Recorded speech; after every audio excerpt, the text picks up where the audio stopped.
इस संसार में जितने भी प्राणी हैं, वे सभी प्राणी अपने अपने जीवन में सुख की कामना करते हैं और सुख की केवल कामना ही नहीं करते, बल्कि अपने जीवन को सुखमय बनाने के लिए निरंतर प्रयत्नशील भी रहते हैं। संसार में प्रत्येक प्राणी की ये इच्छा रहती है कि हमारा जो ये लौकिक जीवन है ये सुखमय बने और इस संसार से विदा होने के बाद हमारा जो पारलौकिक जीवन है उस पारलौकिक जीवन में भी हमें अक्षय सुख की प्राप्ति हो। हमारा लौकिक जीवन और पारलौकिक जीवन ये दोनों सुखमय कैसे बने, इस विषय में शास्त्रकारों ने उपदेश करते हुए कहा है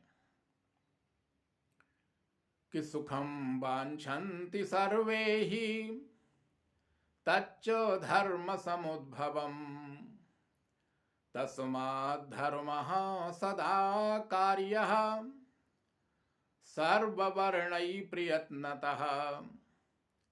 शास्त्रकार कहते हैं कि अगर हम अपने जीवन को सुखमय बनाना चाहते हैं तो तच्च धर्म समुद्भवम, वह सुख धर्म के द्वारा ही प्राप्त हो सकता है। धन के द्वारा जीवन को सुखी नहीं बनाया जा सकता। अगर धन से सुख की प्राप्ति संभव होती तो संसार में सभी धनवान व्यक्ति सुखी होते, लेकिन ऐसा संसार में देखने को मिलता नहीं है। धन धर्माचरण के लिए है। अगर परमात्मा ने हमारे लिए धन दिया है तो उस धन का विनियोग, उस धन का सदुपयोग हमें धर्म के कार्यों में करना चाहिए और धर्म से फिर हमारे जीवन में सुख का आगमन होता है। इसलिए शास्त्रकारों ने कहा धनात् धर्मः ततः सुखम। अगर धन हमारे पास में है तो उस धन का उपयोग हमें धर्म के कार्यों में करना चाहिए। धनात् धर्मः, धन से धर्म करना चाहिए, और ततः सुखम, और धर्म से धर्माचरण के द्वारा हमें अपने जीवन को सुखमय बनाने का प्रयास करना चाहिए।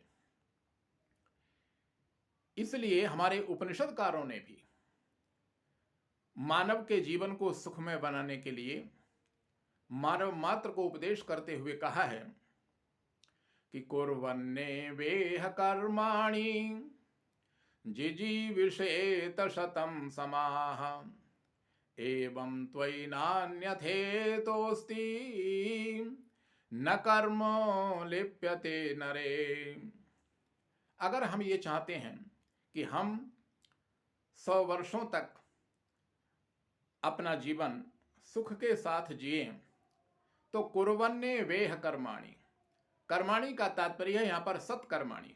हमें सत्कर्म करते हुए, धर्म का आचरण करते हुए ही 100 वर्षों तक जीवन जीने की कामना करनी चाहिए। और सत्कर्म के रूप में विशेष रूप से शास्त्रकारों ने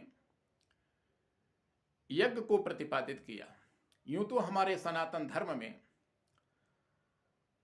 किए जाने वाले जो भी शुभ कर्म हैं वे सभी हमारे जीवन को मंगलमय बनाने वाले हैं, सुखमय बनाने वाले हैं।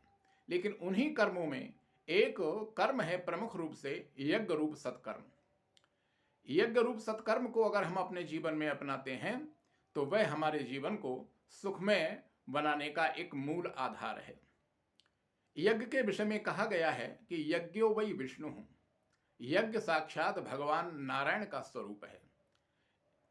यज्ञ के माध्यम से की गई उपासना भगवान नारायण की उपासना है। यज्ञ समस्त कर्मों में श्रेष्ठतम कर्म है, इसलिए कहा यज्ञो वै श्रेष्ठतमम कर्म। समय समय पर जब भी हमारे लिए समय मिलता है हमें इस यज्ञ रूप सत्कर्म को अपने जीवन में अपनाने का प्रयास करना चाहिए। इस यज्ञ में हम जिन जिन मंत्रों का उच्चारण करके जिन जिन देवताओं का ध्यान करके आहुति भगवान अग्नि के मुख में डालते हैं, भगवान अग्निदेव उस आहुति को उन उन देवताओं तक पहुंचाने का कार्य करते हैं। भगवान अग्नि को देवताओं का मुख कहा गया है। अग्निर्हि देवता नाम मुखम। अग्नि समस्त देवताओं का जो मुख है उसका कार्य करते हैं।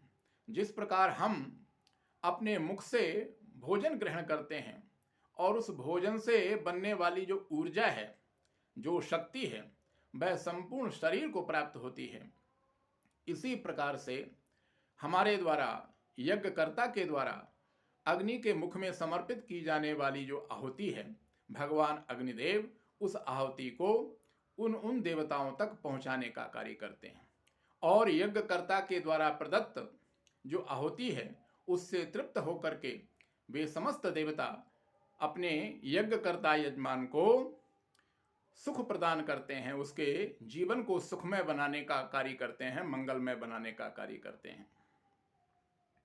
इसलिए ये जो यज्ञ रूप सत्कर्म है, इसके महत्व को प्रतिपादित करते हुए आनंद कंद भगवान श्री कृष्णचंद्र ने भी गीता में कहा है कि अन्नाद् भवन्ति भूतानि पर्जन्यादन्न संभवः यज्ञाद् भवति पर्जन्यः यज्ञः कर्म समुद्भवः।